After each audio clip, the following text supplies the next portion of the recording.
Private-owned jails, operated by profit-driven corporations such as CoreCivic, have become a subject of intense debate in American society. This discussion sparked due to the concerns about the exploitation of inmates for capital gain. These facilities prioritize financial gain over the well-being and rehabilitation of those incarcerated, resulting in compromised healthcare, education, and rehabilitation efforts. The dire consequences of these profit-oriented approach extend to the violation of basic human rights in these private institutions. Correctional officers who play a crucial role in maintaining the integrity of criminal justice system often face safety concerns and inherent risks in private-owned jails, where cost-cutting measures often compromise training and resources. In this video, we dive deeper into these issues and shed light on the complex surroundings of privately owned jails and the urgent need for change in regulation and investigation. This video will be broken down into three parts: the intro, the facts, and what to do. Correctional officers in private-owned prisons face more safety concerns and increased levels of violence compared to their counterparts in federal prisons. Numerous case examples highlight the safety issues that correctional officers encounter in private facilities. For instance, at the East Mississippi Correctional Facility operated by Cornell Corporations, officers admitted that they do their best to keep inmates safe and in their cells, revealing the lack of adequate supervision and control. In the class action lawsuit against the facility, when asked if the guards were supposed to keep the inmates in their cell, one of the officers, while under oath, stated they do their best. This lack of proper training and resources for correctional officers in private-owned prisons further exacerbates the safety risks they face. One of many resources they lack are psychological support and protection like vests and non-lethal weapons. This makes it crucial to address the underlying issues and prioritize the well-being of both officers and inmates.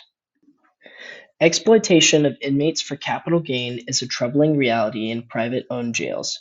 These facilities prioritize profit over the well-being and rehabilitation of those incarcerated, leading to cost-cutting measures that compromise essential services like healthcare, education, and rehabilitation efforts.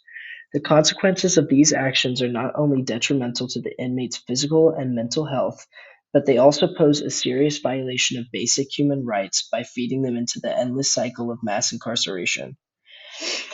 Furthermore, this mindset has decreased the effectiveness of correctional officers giving support to inmates and increasing their already vulnerable state.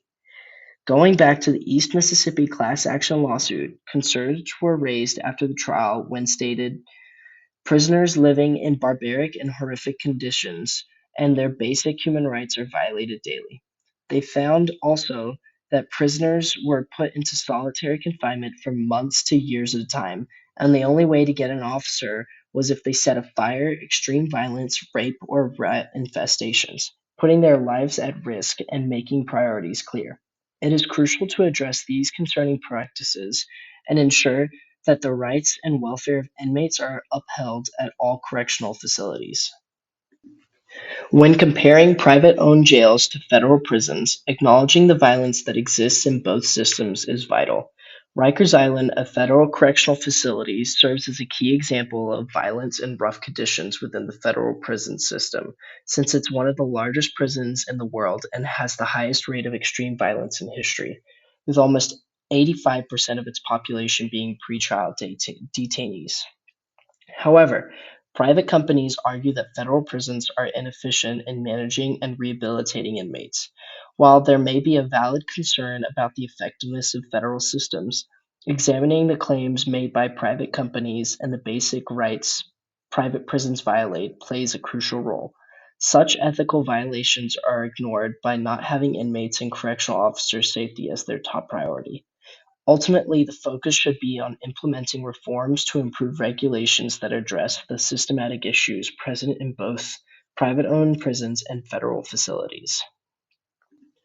One solution or reform can also be found in the reuse of Rikers Island. Rikers Island has been on the verge of closing for the past 7 years, and on October 17, 2019, a momentous vote was held to decide its fate. The vote concluded in the approval of an $8 billion plan aimed to closing Rikers Island by 2026. Under this plan, the notorious prison complex would be replaced with 4 borough-based jails.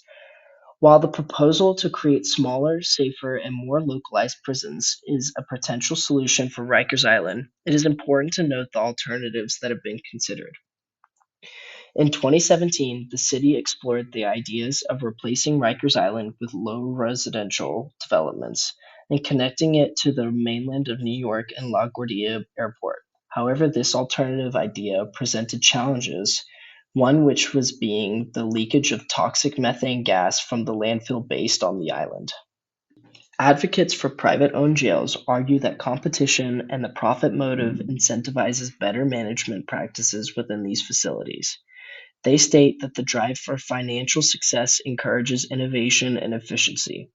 It is important to state these claims up to the facts and events of numerous instances of corruption and mismanagement that have emerged in private-owned jails. Cases such as the arrest of Captain Graham and Deputy Lewis for covering up an assault on an inmate and making recruit officers write a falsifying report saying that the assault was in self-defense demonstrates the corruption and lack of management can lead to unethical behavior. These examples highlight the need for strict oversight and accountability to ensure the management of these facilities prioritizes the safety of their inmates and equal treatment for all. One struggle I've personally run into is the lack of research and information on private-owned jails is a significant obstacle in understanding the full extent of issues presented in these organizations. Limited independent or outsider studies hinder our ability to fully grasp the details and impact of privatization of correctional facilities. As a result, the reliance on government sources becomes crucial for obtaining information. With this situation, it is important to approach this information with a critical lens, ensuring that government sources are transparent, unbiased, and accountable to ensure the information is trustworthy. Further research and investigation are needed to shed light on the workings of private-owned prisons. In conclusion, the concerns raised about privately owned jails must be recognized by more people.